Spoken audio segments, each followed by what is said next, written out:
చేసేటట్టుగా చేసేశారు. అంటే ఎంత దారుణంగా ప్రభుత్వం ఈ చర్చ అంటే భయపడుతుంది అనేది మనకి ఈ రాష్ట్ర ప్రజలకు స్పష్టంగా అర్థమైంది. యాక్చువల్‌గా ఈ రాష్ట్రంలో ఏం జరుగుతుంది?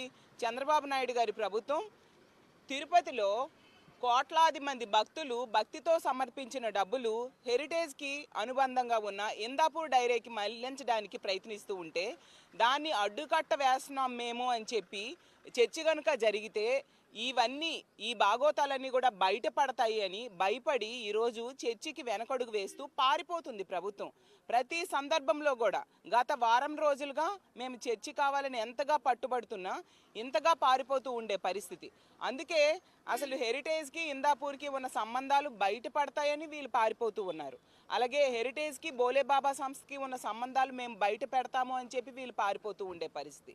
వైష్ణవికి సంఘంకి ఉన్న సంబంధాలు దానికి ఉన్న వెనకున్న వ్యక్తులు వ్యవహారాలన్నీ బయటికి తీసుకొస్తాము అని భయపడి వీళ్ళు పారిపోతూ ఉన్నారు.